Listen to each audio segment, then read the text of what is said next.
in case y'all haven't noticed, you noticed that in the last, I don't know what, 4 or 5 months, something like that, I've been trying my best to not talk about things politically. And not because I don't know what's going on, I don't have anything to say, I have plenty to say. But the reason why I've actually been trying to stop talking about things politically for a while, because just the stress of it is just something else.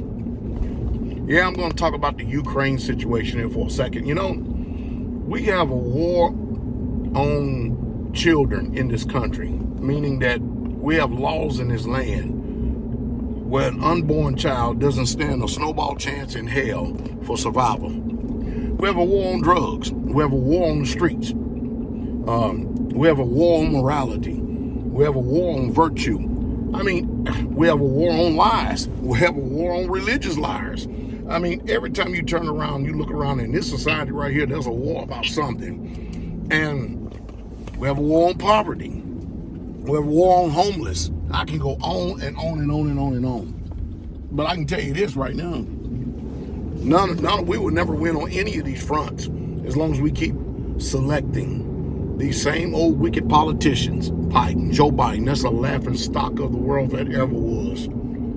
That decrepit snake. Anyway, but there's no way. I told y'all, go back and look at my archives. I told y'all what was going to happen to Ukraine way before it happened. I said Russia is going to turn that place into a heap ash. And what's happening? It's turned into a heap ash. Ukraine is small. Russia is going to go back to the former Soviet Union, whether we like it, lump it or not. Sad part about it was that Putin actually told NATO and everybody, especially Ukraine, y'all keep flirting around with these lines right here. So I'm telling you what we're going to do. And they did it. And they're doing it. Well, with all of the billions of dollars that here we are in broke America with a $31 trillion deficit. The national debt clock is at $31 trillion. It would never be paid back. You can expect here in America that the debt they have no solutions in government. Everything it's always going to continue to keep going up and up and up and up and up. I wouldn't doubt if by the time that I'm 70, I wouldn't doubt if the national debt clock is not sitting at $99 trillion. What's the purpose? Well, let me go back to Ukraine. I'm saying all that for a reason. We throw all these billions and billions of dollars and we give them NATO aid, tanks, troop carriers, aircraft carriers, helicopters, fighter jets, munitions. We give them all this stuff. We keep giving them all this stuff. Well, looks like he's coming out. He's going to get that dump truck. No, he's turning.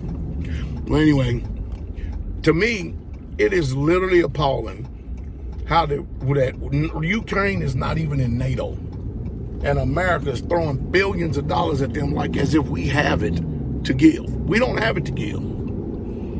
And the only thing that the Democrats can come up with is how to tax Americans even more so.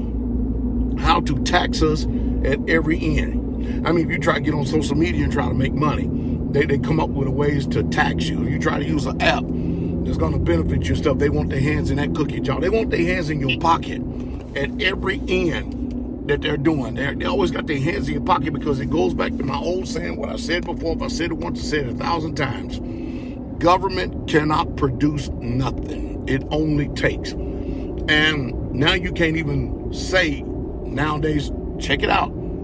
Check out the temperature. Look and see how many people are actually running around hollering, I'm proud to be an American. They know that the fix is in. They know that we've been sold out to the highest bidder. People ain't stupid. I hope you're taking my advice and say, man, to hell with this, man. Save yourself, save your family, save your homestead if you got one. And don't ask what your country can do for you because they ain't going to do a damn thing for it anywhere. And don't you do a damn thing for them because all they're going to do is use your children for cannon fodder. And that's it. Well, I can't even say cannon fodder now. RPG fodder.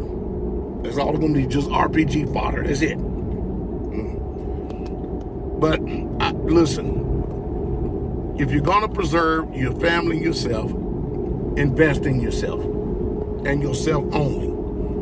But it's nonsensical for us to sit up there and to think that Ukraine, who don't have nowhere near the civilians to fight this war. You know what they're doing in Ukraine that is not being published right now in the mainstream news media? The government is going out on the streets and basically just forcing young men to get into this war. They're giving them a rifle, get your tail in this rifle. And they have put up roadblocks to make sure that men cannot escape that country, and they must fight in this war. For what? A country that's nothing but a heap of rocks and rebar? I mean, ashes and rebar? That's all that it is. That's all that it is in this country. And it's always going to be over in Ukraine. What needs to happen is we need to forget about it, because the truth is nobody in America gives one nickel's worth of rat's ass about the Ukrainians, and the Ukrainians damn sure don't give about us. I'm telling you, that's just the way it is. That's facts. That is facts on the table right there. Anyway, hope it says something to stimulate thought. But I just thought I'd come on here and just chime in on that. It's crazy. And now to see that China's going over there to back up Russia, just like America has been backing up the Ukrainians. Isn't that amazing? No? Looks like we're setting up for something big, don't it?